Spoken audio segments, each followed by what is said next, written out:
Assalamualaikum warahmatullahi wabarakatuh.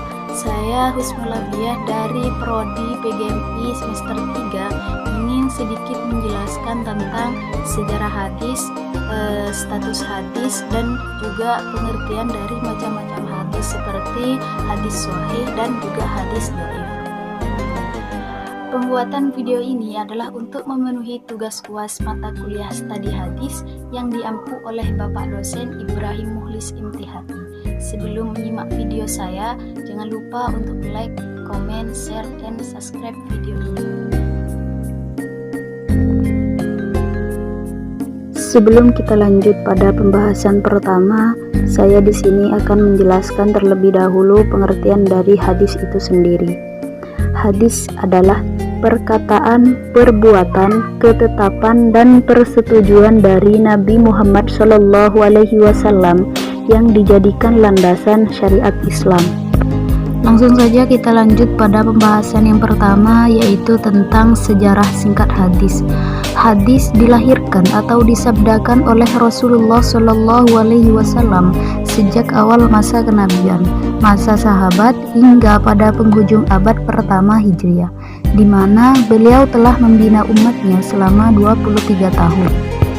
Nabi Muhammad SAW bertugas menyampaikan risalah Islamiyah kepada umat manusia. Ketaatan dan kepatuhan para sahabat pun semakin bertambah kuat, sebab mereka yakin bahwasannya mengikuti sunnah Rasul itu merupakan suatu bagian dari ketaatan kepada Allah Subhanahu wa Ta'ala. Dalam penyampaian risalahnya, Rasulullah SAW menanamkan akan pentingnya ilmu dan mencari ilmu kepada para sahabat beliau. Seiring dengan turunnya ayat-ayat Al-Quran secara berangsur-angsur, Rasulullah SAW menjelaskan kepada para sahabat tentang maksud dan memberikan fatwa untuk memisahkan pihak-pihak yang bermusuhan sambil menegakkan berbagai aturan yang ada, serta beliau juga menerapkan pengajaran Al-Quran dalam kehidupan sehari-hari. Dan itu semua adalah sunnah Nabi SAW yang sejatinya senantiasa dijadikan pedoman umat manusia.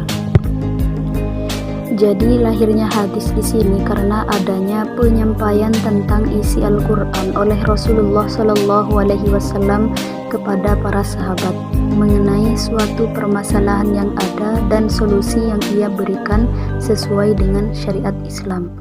Dan itulah mengapa hadis dikatakan sebagai pedoman hidup manusia yang kedua setelah Al-Quran.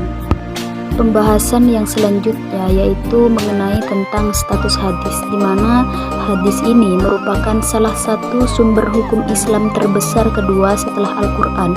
Terlepas dari fungsinya, peran hadis terhadap Al-Quran sangatlah besar. Di antaranya adalah sebagai penguat dari ayat-ayat Al-Quran. Dan untuk menjalankan peran dan fungsinya, tentunya hadis-hadis tersebut haruslah hadis yang benar-benar berasal dari Rasulullah SAW.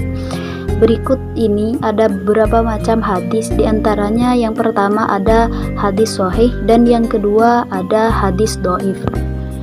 Adapun pengertian dari hadis sahih itu sendiri adalah hadis yang sanadnya bersambung, diriwayatkan oleh periwayat yang adil, hingga bersambung kepada Rasulullah SAW atau pada sanad terakhir berasal dari kalangan sahabat tanpa mengandung syadz atau illat. Adapun yang dimaksud dengan hadis dhaif adalah hadis yang lemah, hadis yang tidak memenuhi persyaratan hadis sahih dan hadis hasan, di mana hadis dhaif ini tidak sama dengan hadis maudhu atau hadis palsu. Hadis dhaif memang dinisbahkan kepada Rasulullah, tetapi perawi hadisnya tidak kuat hafalan ataupun kredibilitasnya, atau ada silsilah sanad yang terputus.